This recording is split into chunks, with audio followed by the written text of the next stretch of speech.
Welcome back to Close Encounters of the Tech Kind.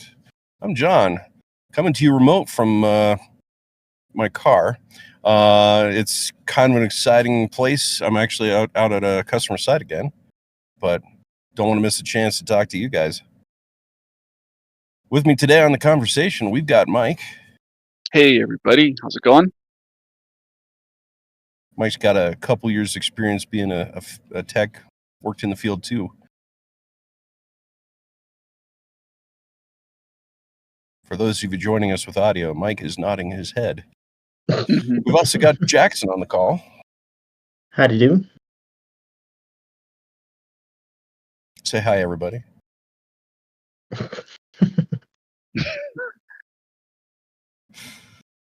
everybody. Well, let's see if Artie is playing ball today. Artie, welcome to the party. I just realized I'm Harold. Yes, you are. You just need that keyboard guitar thing that he had. Yes. Or we can make you one. Anyway, that reminds me of the. I was gonna say that reminds me of the 75-pound guitar that what's his butt played in Mad Max with the flamethrower on it. That's how I imagine Artie. The 75-pound laptop. Hopefully, I don't make the same end. That's true. I hope the dystopian future isn't that close, but hey, let's find out. Let's talk. We got a couple subjects we're going to get into today, guys. We're kind of talking in the pre-show, but I think let's focus on how old tech is causing some new problems. It's hanging on, it's doing its thing, and I think the word is zombie tech. So I want to hear your perspectives on that. And then we're going to circle back on a subject we talked a little bit 2-3 weeks ago, license plate readers. There's a new dimension to this one. Jackson brought it up, and yeah, does Waymo have the right to record your license plate and hand it off to anybody? Everybody? Don't know. Oh, does the police have the right to seize that? Because that's kind of where it came from. But we'll get into it. Yeah, well, should we start there? I mean, that seems like an exciting, passionate topic for us to discuss. Do the police have the right to go collect the gobs of data that our automated systems are recording?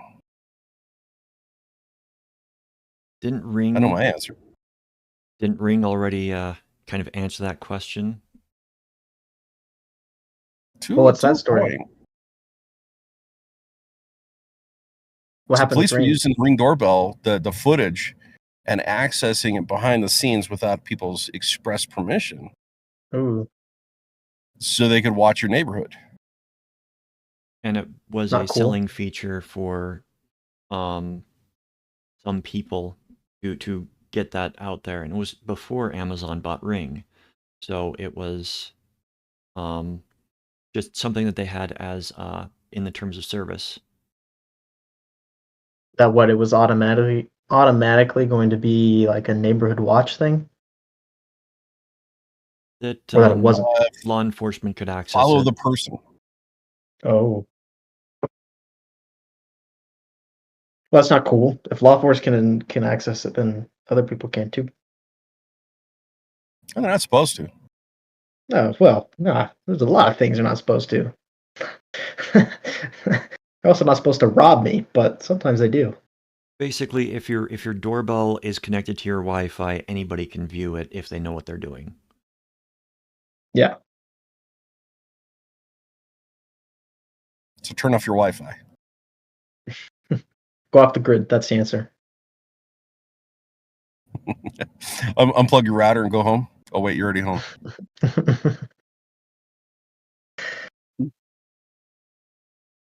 Yeah, there's some interesting things, and it's an interesting time we live in where we've got cameras hooked up to unknown systems, and you got people unknown to you accessing those systems. getting video feeds. Now, where I got a problem is if you crank that microphone up just a whole bunch on that camera that's mounted to the side of your house, you can listen to what's going on inside that house.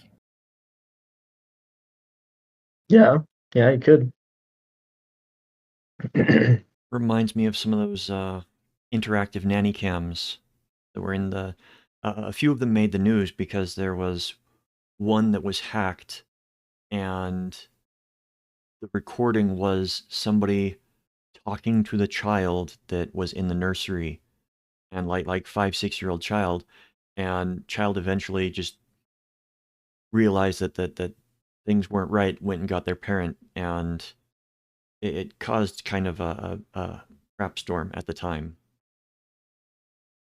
Yeah, and it's one thing if the nanny cam has like a radio device that you get to from a couple hundred yards away.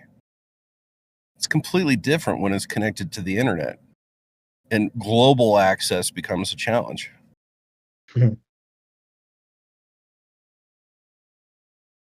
Well, I had somebody come up to me and say, okay, so they've got my camera, somebody in China hacks my camera. Who cares? Well, if I told you that, hey, Jackson, I've got a way of getting a hold of 350,000 cameras in that enemy state that we don't like. They're not pointed at anything specific, but I've got 350,000 cameras. I can actually track things. What's the weather? Sounds cool. What's the state of mind? Are people panicking? You got observation on a mass scale. Yeah. And depending on how dense it is, I mean, technology is getting to the point where there are programs that can, reconstruct a 3D scene just from 2D footage. At least you can give a good guess. And so if you have a couple of camera, like say you're in a city block, and you have 6-7 cameras around the same corner, I mean, you can recreate that in 3D space pretty easily. And then you can, almost just do like a whole omniscient that you put on your headset and you can see like the whole thing. That'd be pretty cool. Right. And it's a thing. I mean, it exists. It's rare tech, and I don't know who's developing it, but it exists. So then if you tell me you got 350,000 cameras, I said, well, let's see what we can recreate. Yeah, it still doesn't get the police to track that guy that's hot rodding through my neighborhood at 11 o'clock at night. It's me. So the tech in my neighborhood isn't being used for that kind of level of surveillance, but what is? What if? Has this been through the courts? Have we challenged this in meaningful ways? It's an interesting thought discussion I want to have. We got license plate readers hooked up to taxis. Jackson, you had that story. Well, yeah. What it was there's Waymo, and it's in LA. So LAPD had seized footage from Waymo, which are they're these robo-taxis and are just mounted with cameras all around, right? And so what happened is they seized footage and they found some guy who had, I think, collided with a pedestrian, fled the scene, and police are saying, hey, can anyone find this guy? Here's the footage. And then people were looking at the footage like, wait a minute, how'd you get that? Like, oh, it came from a robo-taxi. You're like, why do you have that footage, So that kind of sparked the whole question, and they're like, well, we seized it. And so these cars that are driving around LA have, who knows how many cameras, but 360-degree view, and they're just driving around town. So you've got Big Brother monitoring you on the streets, whether or not you know it or like it. Well, the cameras are good because they're keeping the car from running into things. They're also evidence that when it runs into things, is it our fault or somebody else's? Right. Nobody's saying take the cameras off the car. Maybe. Yeah, but the content of that video, who owns that video? Mm-hmm.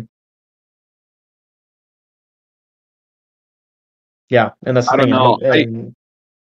I'm of the opinion, though, that it's in a public space. I don't know that there's any. I don't know that that I don't know that I would be worried. Like if I am in that video because I was walking on the sidewalk at the time when that car went by, I don't know that I'd have a problem with that because I expect to be in a public place. I mean, that's only one thing that observed me. There's all the other human eyeballs that observed me. Anybody else could say, yeah, that guy in the blue shirt, he was walking down the street. Yeah, Mhm. I was. So what's the difference between a digital recording of it happening versus somebody's eyewitness testimony? So I don't know why. I don't know in this instance why it would be such a big deal. Now if it's somebody's personal cell phone or dash cam recorder, that I probably have a problem with, maybe as well, because like on the Waymo car, what other personally identifiable information is there that they would get off of that recording other than what's in plain sight visible? But where it's my cell phone and it keeps more than just video recordings, it's got my personal pictures, maybe some bank account information, logins, passwords, etc. Yeah, I can't trust somebody. Oh, we're only going to look at the video footage of you going down the street on such and such date. Well, you say that, but how do I know that you don't accidentally also look at this other picture or whatever that happens to be on my phone? You know what I'm saying? So I think and the that's where thing people get nervous. here's the thing where I wonder, and again, I'm no legal expert, but I think, like Mike, what you said, you're exactly right, is that you're in a public space, therefore, First Amendment, anyone has the right to record in a public space. Like that's just a First Amendment right. There's people who make entire YouTube channels going out and almost harassing Causing people problems. causing problems just to test it. And then what they do is all protected, but they do it just to, push people's buttons. That's my opinion on that. So, blame me for it or not, whatever. But that is the thing. And when you go out in public, you're sacrificing if you're not in your home anymore, people who are free to record or do whatever. But then imagine now, if you have somebody who's recording you and they start following you around town, that becomes something else, right? That's probably labeled under harassment or stalking. You could probably file a restraining order, and there's something there, right? So then, at what point does it become, well, now if you have cameras all around the city, am I then being stalked and harassed if they're tracking me all the time? Like, I think it draws a new line that we haven't really come across and hasn't been defined yet, because I don't know. It's like, I support First Amendment. Yeah, you have the right to record in public, and then it's like, well, I really don't like the idea of then if you're just running that through some facial recognition software, and now my face and where I'm at all the time. Like, I don't like that. Whether or not it's probably protected under First Amendment right for them to do that because I'm in public, but I don't like it. It's only because on the human side of it, I mean, theoretically, somebody that by themselves, without any digital technology to assist them, they could do that. They could follow you around and track every move you make. Recognize your face. Like, okay, that's the guy. I'm going to follow him, and follow you everywhere you go. The problem is just that nobody has the time to do that 24/7. So that's why it's not likely to ever happen. Right. That's But why I'm not as with the concerned about it. the technology then takes care of that. And so now if I'm walking down the street and all of a sudden one of these Waymo cars starts following me, I'm like, okay, that's what's going on there. Like, okay, why are you following me? I don't need a ride. Can I get to my destination, please? Like, You stop and look at the car. Car pulls over real quick and stops. Right. Yeah. You get going It again. starts whistling like it's innocent. Not me. Yeah, it's one of those. You're absolutely right. Who cares? I would get my picture taken in public. I wasn't the subject. I'm not being tracked. But when we have a grid like this, to separate systems, you've got doorbells, you've got license plate readers, you've got Tesla cams, you got Waymo cams, you got live streams and somebody's YouTube, TikTok or something. There's so many different cameras out there now that you can do a Where's Waldo and be pretty good at it. Now, it's not 100% coverage, but at what point? Is it 5%? Is it 20%?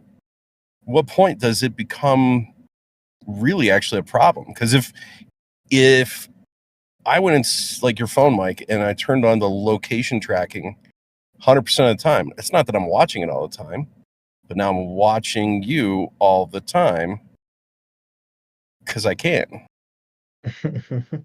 But something somewhere is making a digital record, whether you're actually watching or not. That data is being recorded and can be reviewed later and analyzed and whatever. And we've got that court precedent. Like, you can't location track somebody without their permission. Like, that's been tested and tried through the courts. But at what point does video become that? Yeah.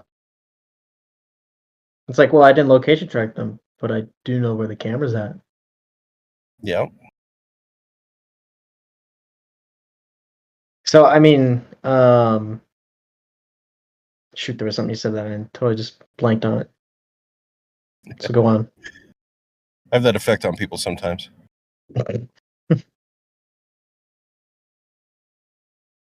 Artie, what's your thoughts on this? I don't have any at the moment.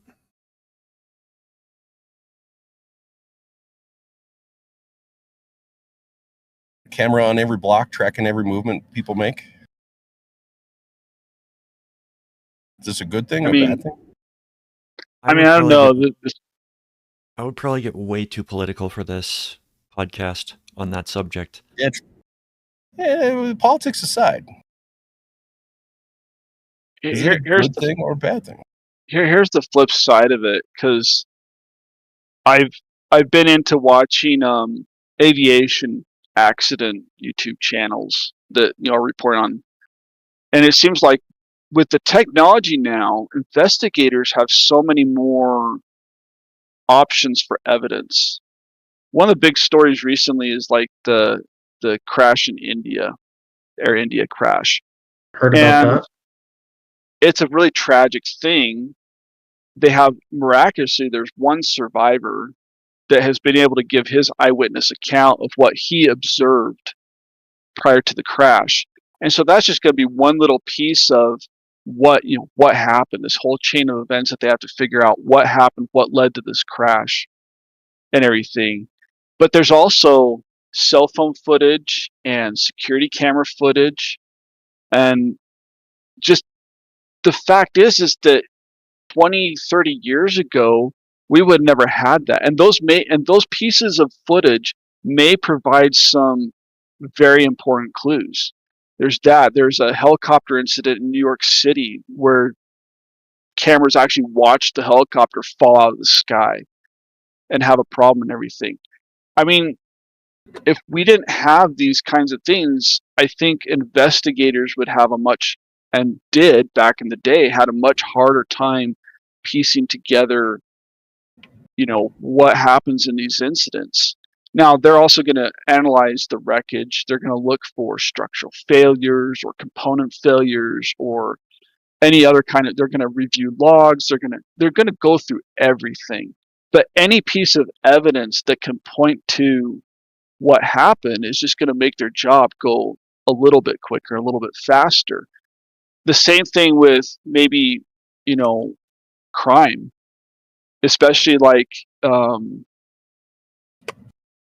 serious crimes, where it's like, how did this person pull this off? Like, where did they come from? How did they do this? How did they get inside the building? Or, all those other things. And I think there's a degree of people see that and like the idea of having that extra security, that it's not necessarily going to prevent everything from happening, But when something does happen, it leads to holding the proper person responsible a lot quicker, instead of just going on as this, oh, it was this big tragedy and we never figured out what happened. Oh well, Yeah. I mean, it's one of those things. We really got to figure this out, because crime is a great reason to record everything. I mean, if you look at Las Vegas, there's more cameras per capita than anywhere else in the United States. Notice I left out the UK there, Artie. So I don't know if London is in competition with anybody, it'd be Vegas. But or Shanghai. I know you. Whoa, that's a good one. There's a lot of cameras there too. But we put cameras in places to deter crime, but crime still happens. Mm-hmm. So I mean, look at all the convenience stores that get robbed. Okay, they have security cameras, and to some extent, it's like, why haven't they gotten themselves into the 21st century? Because some of them still look like they're using, old. They're still using VHS. Oh my gosh, I saw cameras and everything. I saw one. But the fact is that a camera, like, at least can then, if any part of those individuals can be identified, like, it comes up on my Facebook feed all the time, the local police department, hey, we need your help identifying these people who are, suspect of shoplifting thousands of dollars of merchandise from this store. And here's what the security camera saw as they walked out the door when we believe this incident took place. And because they got it all over social media, even though you can't really see the face, maybe there's a piece of clothing, maybe there's like tattoos or some other physical feature on the person that's like, hey, I know that guy, or whatever, and it can lead the police force to getting the correct suspects in custody. So it's not gonna stop crime. It should, because it's like, hey, you're being recorded, we're gonna find you, just don't do it. But when it does happen, it gets a solution. More cameras. Having more cameras leads to a faster fix to that crime, right? Yeah. Like if you track the person who left the convenience store on their way to their house, you know where they're at, you can stitch that together and case closed. Mm-hmm. I mean, it could be. I could totally see the argument to say we can stop crime with cameras and expanding this network. That what I don't want to see is if I run a red light and I get a ticket through the mail because the computer said I did that. Okay, human wasn't involved. I didn't get a citation. I didn't get served, but I did, because that's now the precedent. Well, you have to think of it like this. There is the amount of crimes that go unreported or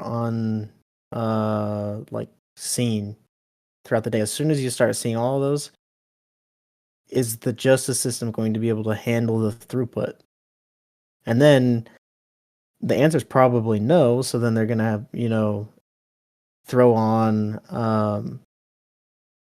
all these automatic systems to handle that, right? So then, I mean, like you're saying, you're going to get a ticket in the mail, and sure, maybe there's like an appeals process, but I doubt you're going to get anywhere with it, right? I saw somebody when the photo radar first became a thing. They sent a picture of, or they sent a ticket to this guy. He was an infracting kind of guy. He ran the red light. I think it was red light. Anyways, he ran the red light. They sent a picture of him running the red light and a ticket. And he's like, haha, that's funny. So he sent a picture of cash back to them and the amount of the fine. Here's me paying my ticket. Do you have the next step, John? Yeah, I do. Guess what they did, Jackson? What'd they do? They sent a picture of handcuffs. Yeah. Oh, there's a good reel maybe a year ago, probably around the same time when this was first coming out. I'm into cars, and so people that have nice cars always like to get, photo photo shoots of their cars. The guy goes, dropped $300 on this photo shoot, and he like had all the nice pictures of his car, and he's like, and then here's the result, and it's just the picture of him running a red light and from that cam. And it was like, yeah, most expensive photo shoot ever. So I mean, it's as soon as you implement that, you are going to catch a lot more crime, but then you're also going to, I feel like you're going to lose the human element of, well, mercy, and then also, what if the computer's wrong? I don't think you're going to be able to get it anywhere. With the way it is right now, just appealing any sort of a ticket is already a huge pain. And can you imagine if it's all automated? There's no way you're getting anywhere. Well, because the computer's never wrong. Well, in Colorado, they're putting in that new don't cross double white lines in the toll lane. And they send you a ticket. It's automated. You can dispute it. You get 3 radio buttons in the dispute. And then based on like 2 or 3 levels of questioning, somebody agrees or disagrees with your statement. And, the catch is hardly anybody ever gets a reverse on the decision. So one guy took it all the way to court. And the judge was very clear on this. He did not want to set precedent for anybody. But the law that they were citing for crossing the double white lines was fare evasion. He had proved that he had gone through the tolls. He went through the double whites because there was construction equipment. They gave him a ticket for construction. He honored his obligation to pay the tolls because he hit the booths or the toll automated thing. Sensors and everything, yeah. So the court said he did not evade the fares. But that's not an option in any of the documentation or litigation. You're given just a very small thing of here's what you can do. I don't like that. It should not be black and white. Life is not black and white. Life is colorful. Life is grayscale. Life is multifaceted. Life happens without us getting involved, right? Life finds a way. I learned that Life from Jurassic Park. finds a way. But it's hard to do that. You can't do that, though, when you reduced everything down to binary bits of 1 and 0, where that's all it is. That's all a computer looks at is it's either true or false. Yeah, I don't want to get into the AI decision or discussion on this. We've talked AI a lot lately. Well, even not that. I mean, I want just in programming, because like I was saying earlier that the computer's never wrong, but that all depends on the programming and how the program's written, really. And so, what is it? To err as human, to really screw things up takes a computer. Yeah, exactly. You look at things where it was either bad user input or bad programming. I mean, if programs were written perfectly, we would never have patch updates, right? Yeah. I mean, I could complain to you about a particular program I'm unfortunately beholden to, but I won't. But it's that thing. It's like your experience is only as good as the programming, unfortunately. And some companies are better at that than others. Some companies are better at supporting old equipment than others. And so, yeah, I mean, that's the part that kind of sucks. So then that gets us into our other topic about old equipment. Yeah. Old routers, old networking equipment especially, but old computers, old legacy hardware, I guess you could call it. And there's been some recent news that I think didn't it start out a couple weeks ago that I want to say that the FBI was even saying, like, you need to get rid of your old routers. Stop using your old routers because they're vulnerable. Yeah, and I think it might have even been a month or two ago where this first started happening, where it was a specific. I want to say, was it TP-Link, where have Oh, been. the there was a TP-Link is older than notice. that. Yeah, but I mean, basically, yeah, there was a whole like sanction. It was like, yeah, don't use this company more because they're compromised or whatever. But then, also older equipment. Sometimes companies just stop supporting stuff, and sometimes the notice is kind of invisible. You don't really see it, so you wouldn't know Right. It's unless you're on not top like of it. it's not like these companies can reach out to every one of their customers and say, "Hey, we know you bought one of these things that we manufactured, 6 million of. So you might want to get rid of it and replace it with something else." Because yeah, everybody's going to have, 80 to 90, sometimes $200 to replace one of these devices that is no longer supported or no longer viable for support. Well, and Well, and really in think the of that in traditional, math. The supply chain has to have enough of those to cover everybody that's getting it replaced. right. And really, how many people, when they buy something off the shelf at their local Best Buy, Walmart, home improvement store, whatever it is, you take it home and who fills out the registration card or who goes online to register their product? I mean, I'm sure there's some people do, but then you look at how long ago was that the email that you're using now? Did you use an email address that you're currently using?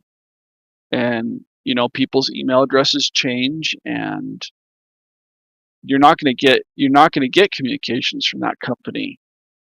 And the other thing was I was thinking about on this is that it's not just that, but I remember for some time when we were following CISA and like the latest threats coming out and everything, sometimes there are hardware flaws that become a security vulnerability that there's no way you can patch it with a software or firmware update.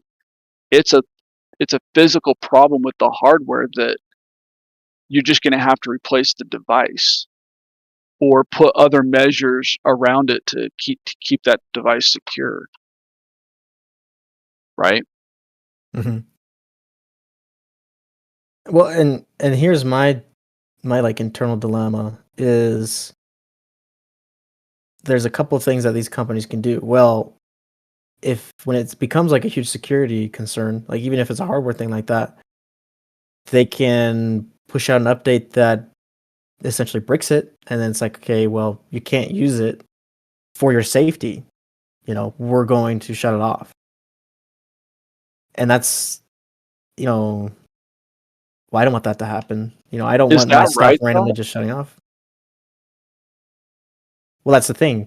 It's like for someone who is not educated and doesn't bother to educate themselves, which I'm not saying that's I mean, not everyone is involved in the tech world. It takes a lot of energy to be paying attention to all of this, and not everyone can or will do that ever. So you get into, well, how are these companies doing notices? And like you said, like, well, you might not even be using the email. You probably maybe never even registered the product on the site, so you'll never know when it hits end of life. So there's like all of these factors that go into it. So unless you care a lot about it, and the average person is not going to. I don't think there's a way you could convince them. So it's a tough thing. So the company can either try and save the user by bricking it and forcing them to get a new one, but I don't think that's going to go over well. It won't go over well with me. D-Link went through that just a little bit ago. TP-Link? Some of their old network attached storage. They said these are end of life and we are not providing patches. Mhm. And tens of thousands of people had them still, and they were connected to the cloud, and they were vulnerable. And D-Link said, buy a new one. Yeah. And it's just so hard because not everyone's going to even see that notice. Yeah. So it's either they have because this is what happened. WD, Western Digital, did this with some of their old servers. They had the old, like, I think they still sell them, but they're obviously newer. But it's like the MyBook and like the MyCloud and whatever. It was a network attached storage that you could put in your home, and then you could also access it through the web. But the problem was the software for these was so out of date. They said, okay, it's not working, or we're not supporting it anymore. And then they went so far as to, they actually did take it off the internet. So they pushed an update that disabled its connectivity to outside internet. So it became a pure NAS.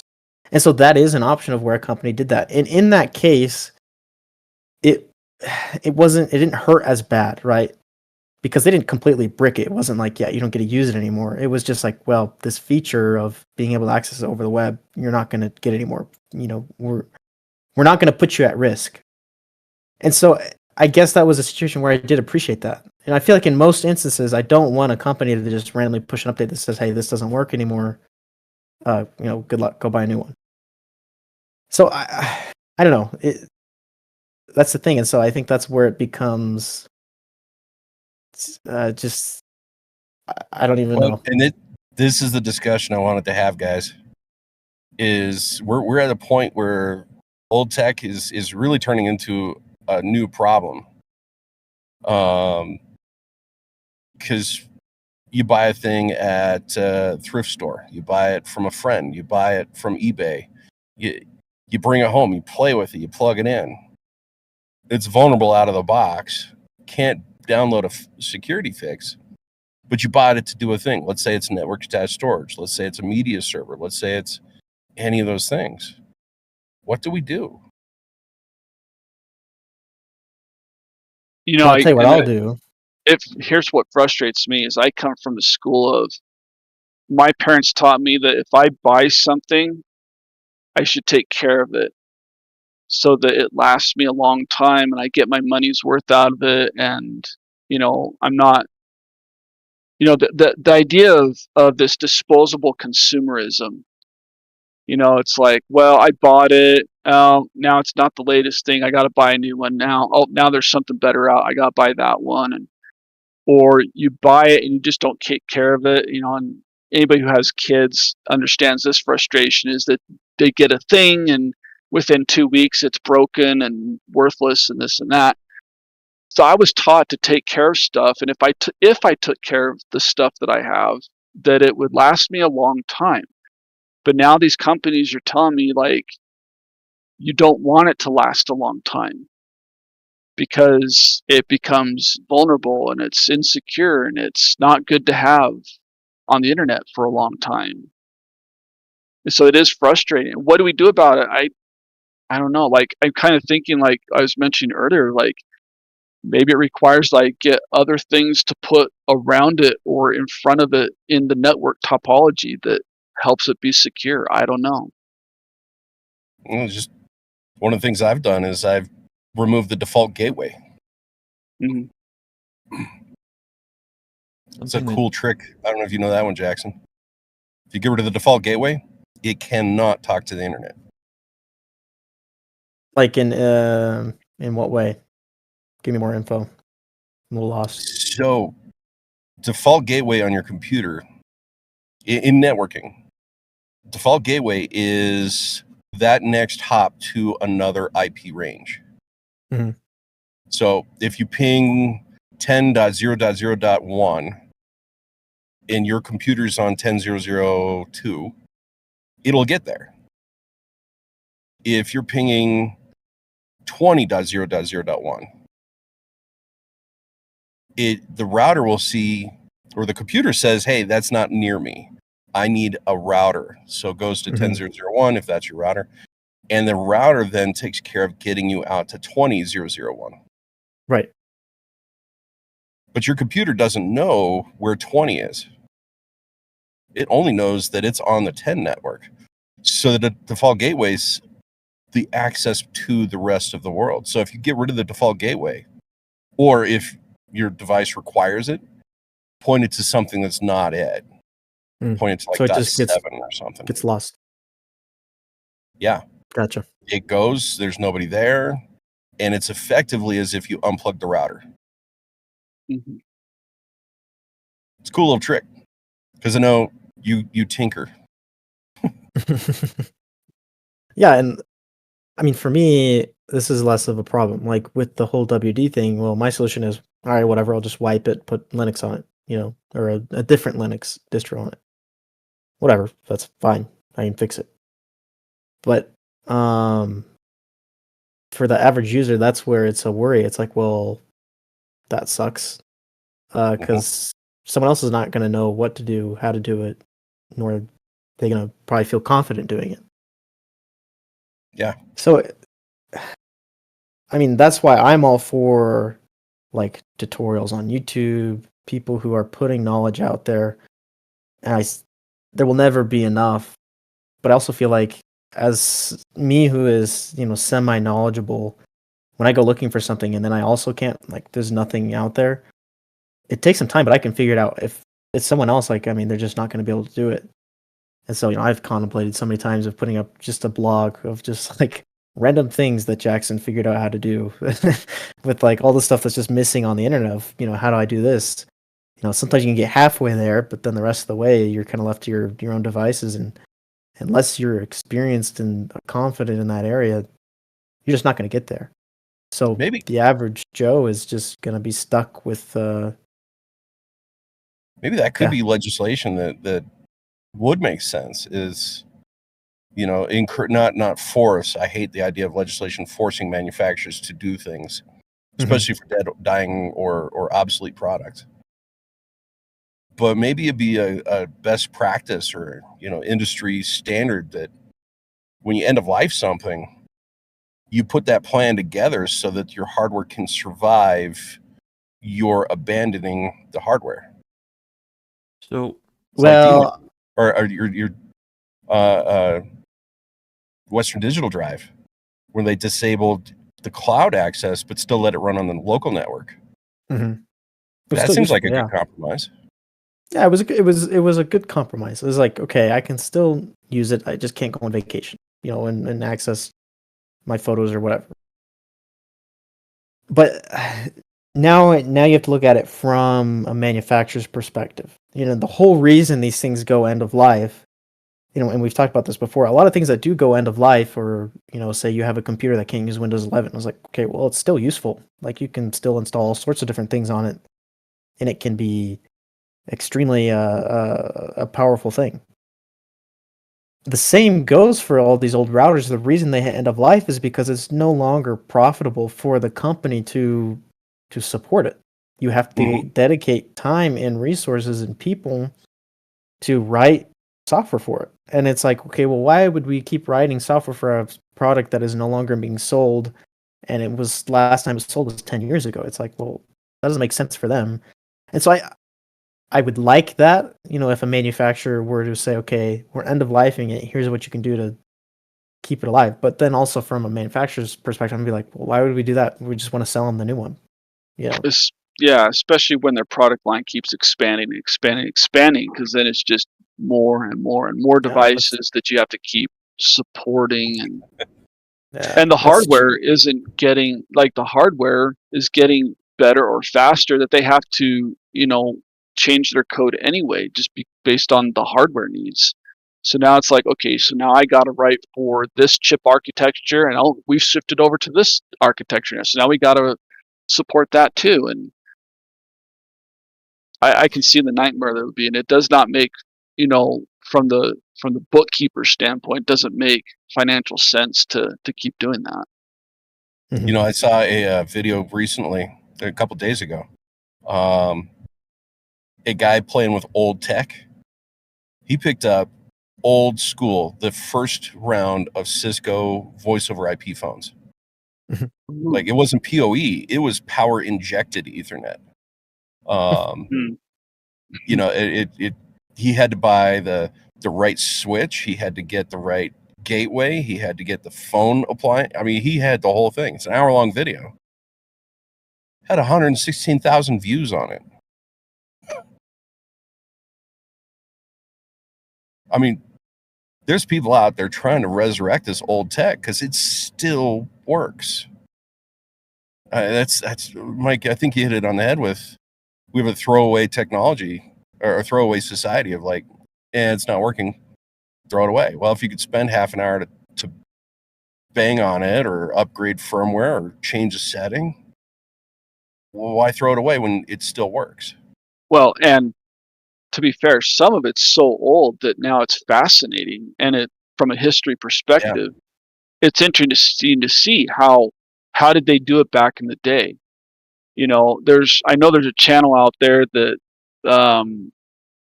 of old phone exchange systems and how they worked, retro computer museums and old, vacuum tube computers, and these kinds of things fascinate people because it's just so interesting to see how far we've come with technology in a relatively short amount of time. Even to look at stuff from 25 years ago is radically different than what we use today. And it's I don't know if it's a good thing or a bad thing that most of it is still compatible with what we're doing today. Mm-hmm. And that's where the vulnerabilities kick in more than anything. anything. And that was funny because we had the customer that came in that needed some help with some software that was on a CD-ROM, not a DVD-ROM, a CD-ROM. And we're like, wait, we got to find an optical disk drive to put this in, like, because none of our new computers today. I mean, it used to be that everything came with a CD-ROM drive, and then a DVD-ROM drive, and then a DVD rewritable drive, and and now there's just no optical disk drive at all, and everything is either downloaded straight to the computer or it's plugged in on USB flash media or something like that, and that's how we install it. And so it's like, yeah, we have to we'll see if we have an optical disk reader that we can use to get the information off of this disk that you have. My favorite thing is I built the computer that's sitting right here next to me, and it's pretty powerful. I mean, pretty mid to high range powerful. And so it's funny, sometimes people come over and be like, "Oh, that's a cool computer," and then they're like, "Why is it so old?"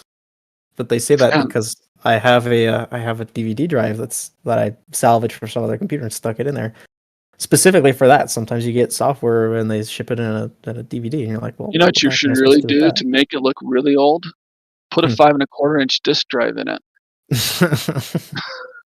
I think I still have one. Like yeah. I don't know how you're going to do that because you're going to need a disk controller, and I don't know if they make ones that fit PCI slots. Maybe they do. I don't know. I've never looked for such a thing. So I don't know. I think I could if I took out both of these. I think it'd fit. I've got a new mission now, Mike. Thanks. I wanted to actually try that. Does Windows 11 support 3.5 or 5 1/4? Well, it depends on how it communicates. I'll even be amazed if they support 3.5. I'll be surprised if Windows 11 supports, just like a normal computer in a few months. That's true. Touché. Well, what did the floppies use to communicate? Is it just a serial communication? Floppy connectors were their own proprietary connectors specific to floppy communications. So you're getting back into the original x86 architecture. Floppies were a specific controller. Hard drives had their own controller. You've heard of IDE drives? Yep. That was integrated drive electronics. Before IDE, it was a separate controller card going to the drive itself, and you had to marry the two together in software. You had to go to the firmware level and map the drive in the controller. Yikes. And you can't move it. You can't plug it into somebody else's computer. You have to bring both the controller and the drive. Yeah. Yikes. Wasn't easy. But we're talking back to the MFM, RLL, SD, ESDI. The SCSI was actually intelligent because it actually had that separation built into hardware. But SCSI was what, like 7 times more expensive, Mike? Mm-hmm. It's like ridiculous. But floppies, yeah, they had their own ribbon cable. They had their own controller. It was its own thing. I think I you still know, have as some you're floppy ribbon cables in my old storage. well, as you're telling me about that, you know, and I was wanting to mention this as we were talking about, you know, recycling or reusing the old tech. Like, as you're saying this, I'm thinking like, oh my gosh, that sounds like such a pain to have to do. And I think that's also another factor for people, like even people who are willing to do it, like us, that have the knowledge and the skills. Sometimes it's just a time thing. It's like, do I want to spend, you know, several hours setting that thing up, or is like, or I could go spend $100 and get a new one? Well, and that goes to the next problem, and this is why we're talking about it. It's hitting the news again. The government has just reissued a warning to everybody to throw away your zombie tech. You know, it's there, it's still alive, but it's mostly dead because it's not supported. It's still doing what you set it up to do. So if you helped a neighbor or you helped an old relative out, why would you spend 2 hours out of your day to go over there and double check and make sure it's working? Especially if you helped out like 50 or 60 people. Mm-hmm. So now there's a bunch of vulnerable pieces of equipment floating around the world right now that was set up. It ain't broke, so nobody's going to fix it. But it's vulnerable to the hackers, and the home users don't realize that they're vulnerable, or the corporate users. Mm-hmm. So it's like, you know, how what's the risk on it? You know, how much is that risk going to cost you? Is it worth the couple $100 to go buy new equipment, or just leave it? I think most people say leave it. Yeah, my Wi-Fi is working now. Why do I need to buy another one? Yeah. I don't have money. Yeah, to my spend bank on that. vault is secured by a computer. It runs DOS 3.1. There's no harm in that, right? Come on. I mean, you had to go DOS 3.3. 3.1 was weak. Yeah. 3.3 is when it started getting better. DOS 5. That was cool. 622. And then Microsoft walked away. Right. Got a copy Xerox. Although the Windows 95 disk, if you do a version on the DOS, 7. Huh. What's that, Artie? Ironically, they just went and copied Xerox. Microsoft would never rip off stuff like that. I mean, what's the joke where Steve Jobs accused Gates of stealing the GUI system, and he's like, "Look, we were both neighbors with Xerox, and we just both broke in and stole the ideas from them." Yeah. Well, Microsoft back in the day had a very strong track record of ripping off everybody else's work. I mean, that's how technology in this country really got ahead. Was I remember stories of, you know, people in like the 50s and 60s, and even into the 80s, they would get a piece of technology and they would like bring it into their lab, deconstruct it, and then reverse compile it into something, reverse engineer it. That's the word I'm looking for. And one of the problems that we've come across in like the last 30 years or so is that you can't do that anymore, because they put proprietary on everything, even if it's something that is not proprietary. Even if it's something like the stuff with Nintendo, that they've been suing people that are using game concepts that have been around for decades by claiming that they're proprietary. So, you know, reverse engineering is something that we need to, I mean, look at the DVD, that guy that decrypted his own DVD back, what was it, like 15 years ago?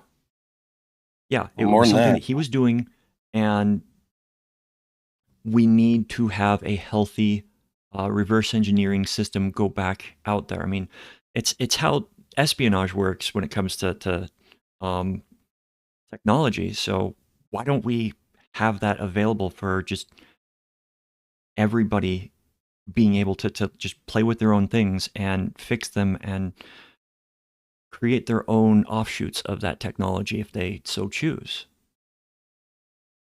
Well, and that's kind of another thought is when some company abandons a product, like D-Link decided they're not going to upgrade the NAS firmware at all. I think they should open source it. So here you go. Yeah. We're not supporting this. May the odds be ever in your favor. It's good luck. Well, then, yeah, and then you look at other open source projects like OpenWRT or DDWRT or something like that, where it's okay, it's not the stock firmware for a router or a Wi-Fi access point or whatever you have, but it's something that is still supported and maintained. Whether your device stays on the list of supported devices or installable devices. I mean, first you have to find out if you can even install it on the device in the first place.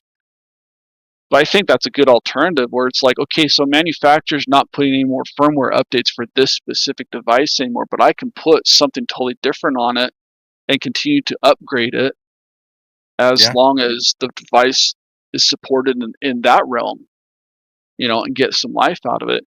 Now, granted, eventually you're going to get to the point where, okay, our internet speeds are going to be way faster than what that device supports because of its hardware limitations or whatever. But if you're not asking it to do much, why not? And that's a big thing is if all these projects turn into open source projects, there's going to be less brain power. There's going to be less tech expertise available for all of the things. A lot of people start like WRT just because it's filling a niche. But if everybody's recovering stuff, there's a brain drain all of a sudden. Yeah. And even if someone does, make something open source, unless it was really popular, I don't think it's going to go anywhere. Unless you get someone with that happens to be really talented and is able to salvage work from it and make it actually usable again, then I don't think it'll go anywhere. I love the idea of making it open source, but I think you're right. That what makes open source great is that I think there are few projects that actually get the public support that is needed to really keep it afloat and keep it relevant. Yeah, I mean, how many versions of Linux are there? Yeah, there's so many. You got Debian, you got Mint, you got Steam. I mean, like 200 variants of Linux out there right now. Yeah, distributions. Yeah. Well, more than 200, I should say. And even at that, like, you can configure them. Like even in one distribution, you can configure it in different ways. Like look at Ubuntu. You've got Ubuntu, Xubuntu, Lubuntu, Edubuntu. I mean, all the derivatives that come off of that they decide, well, yeah, we're going to use Ubuntu, it's Linux, but instead of this desktop manager, we're using a different desktop manager, or we've got our own desktop manager. And it's we're gonna rip off the Windows interface and put that in. Or the Mac interface, or Xerox